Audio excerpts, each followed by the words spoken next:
Hello. Today I'll be talking about a couple quick personal things, and then a short, substantive, spiritual message. Sometimes out on the web, commenting various places, I make rather salacious comments, and I often feel bad about it later on. I mean, they're all in fun, they're never mean-spirited. Sometimes they're subtle. But the reality is like every other person out there, I seek love. And really love is actually very gentle, right? It's caressing, it's kissing, it's a beautiful, light yet deep experience, which I haven't had for quite a while, actually, sadly. But yeah, but the reality is that you need the avenue to express that. The internet in particular, if you're online, is just a crazy environment with all kinds of people of different intellectual levels and spiritual levels. And it's just not a place where gentleness comes through. So sometimes I will intentionally be a little more extreme to convey a message, I guess. But anyway, that's only one side of me. The more sexually aggressive side is one side of me, but it's not everything, I think.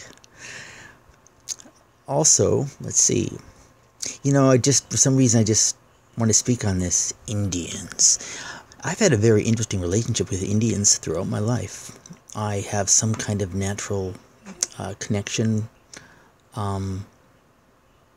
Say with them, I mean, obviously people are just people. I don't mean like they're one type. I'm just saying it's very interesting for a white male who grew up in Montana to end up having so many relationships with Indians. The first spiritual woman I ever knew, pretty much, who I did have some interest in, and I even asked the prom when I was 16, 17. She was Indian.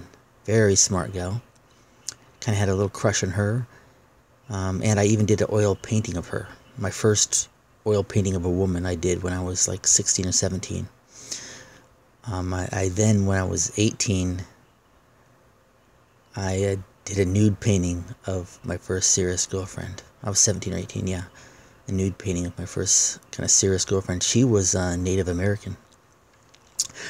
But during college, I ended up having two Indians as housemates. Great guys. And they're great guys. I like the Indian people a lot. And again, I mean, when you say Indian people, it's horrible because, trust me, I'm acutely aware of how individual each person is. But I'm forced to generalize for purposes of communication here. And there's some relevance to it. Obviously, there's cultural aspects to any group that have some meaning and resonance. But yeah, and then in the two top positions I've ever had, both of those positions, the CEO and CFO, basically, the two guys that were my two bosses, my two superiors, were Indians in technology companies. And one of my greatest mentors was a Stanford grad Indian guy. And right now, I live alongside an Indian family in sort of a somewhat temporary situation. Well, it is a temporary situation. So that's just kind of interesting, especially for someone like me who rather abruptly turned into having a very spiritual life. I am very spiritual at this point and very aware of consciousness, and it's kind of a life passion. So that's just an interesting note. They've been very present throughout my life, and that's it. Just something that someone might not know by any of my posts or comments. I don't think that's been ever publicized. It's my strong relationship with kind of the whole Indian culture and society. But anyway, and now let me get to something a little more substantive, and that is just the nature of intuition. Because in the New Age in particular, wow, there's one predominant belief, I guess, that's just been pervasive in many respects, and it's just horrible. It's dangerous, it's silly, it's just incorrect. it's almost the default mainstream understanding of what intuition is. The whole notion of, what you feel in the heart. Oh, how does it feel to you? How does it resonate? Does it resonate with you? And what I'm saying right now, does it resonate with you? If I speak slower, does it resonate? That whole notion, it's just scary wrong, and it's very damaging, I think, in a way to true spiritual growth and consciousness. So basically, just because something doesn't resonate with you does not mean it's incorrect. And the reason is because it goes back to a significant audio blog that I published earlier regarding the fallen world. Okay, we essentially live in a fallen domain, and all human beings we have this beautiful consciousness, this beautiful soul, you might say, this beautiful essence that then is wrapped in layers and layers and layers of defense mechanisms, coping mechanisms. It's an onion of it. So we're not our true selves by any means. So things that you think feel good or don't feel good are not necessarily a reflection of what you truly think inside. So what is intuition? Well, first of all, before I was going to give this audio, I decided to watch a couple videos of my buddy. Not really, I mean, she doesn't know me, Teal Swan, and to see what she had to say on the subject. And she always has wonderful things to say.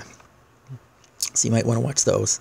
But anyway, but I just wanted to see if it conflict with what I was going to say. And really, there really wasn't any significant conflict. The only change I'm going to make is eliminating the word urgency from the description I'm about to provide. So basically, let's just use 3 great examples of real intuition. Okay. One has to do with really a deep compulsion. Okay, so I'm not going to... previously, I was going to use the word urgent. Okay, so yeah, it's not urgent, it's not panicky.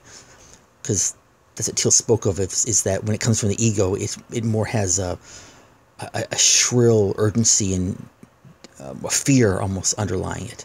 And she's correct. That's not what real intuition, it's a deeper, solid feel to it. So one example of intuition is it's really the push of your consciousness. If your consciousness is a stream, your intuition is almost like the push of the water, the momentum of it, the roll of the bowling ball as your life initially started, that momentum. Okay, so that'll manifest itself specifically in a sense at times that you just have to go in this direction. You just have to go in this direction. You don't, and it's a steady push. You're meant to be a musician. It's been calling you your whole life. You're meant to be a rock climber. You have to do it. And it just doesn't go away. So it's that continuous push or kind of compulsion, not in compulsive gambler sense, but that momentum, that direction you must go. That is a great example of intuition, of real intuition. You feel the energy and you just have to go in that direction. It's not some necessarily quick thing. It's always there. That's your intuition saying, your true self, sending you the message, go in that direction, go in that direction. Then another example, let's say on the, and then the second example would be just knowing.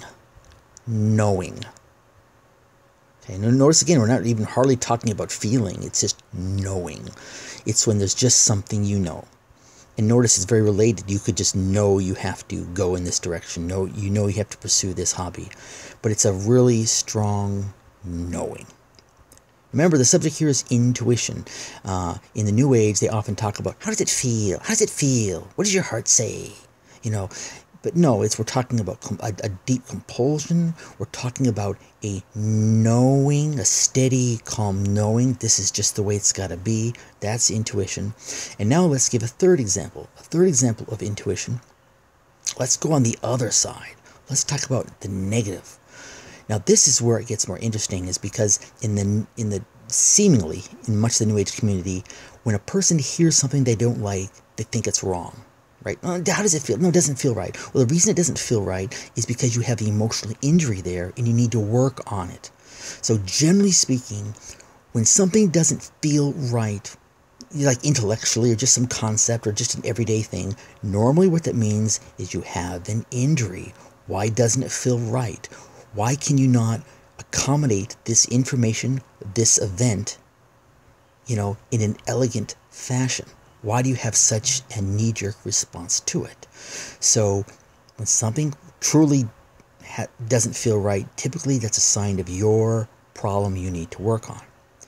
A truer example of really negative, of where there actually is intuition regarding a negative event, well, that would be, like you are in the wrong neighborhood, you're in a dangerous situation, and you get that real feeling of uneasiness. But it's a different kind of feeling of uneasiness. It's very deep. It's not shrill, okay? It's not having a metaphysical conversation with someone and you're saying all is not one. If you say to me all is one and I say, well, not really, okay, you might have a kind of a shrill response to you're not going to like that. You're not going to like me saying that, okay? That's not your intuition talking, okay? That's not your intuition. That's you having a negative response to my concept, and we need to figure out why do you have that negative feeling inside you so quickly.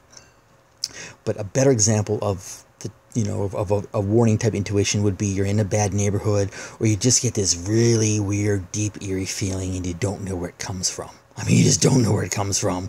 You're like, okay, something is not right here. Or it's just some bizarre, you're at a party and you get this weird feeling comes over you, have no idea why, and then shots ring out at the party or something 10 seconds later.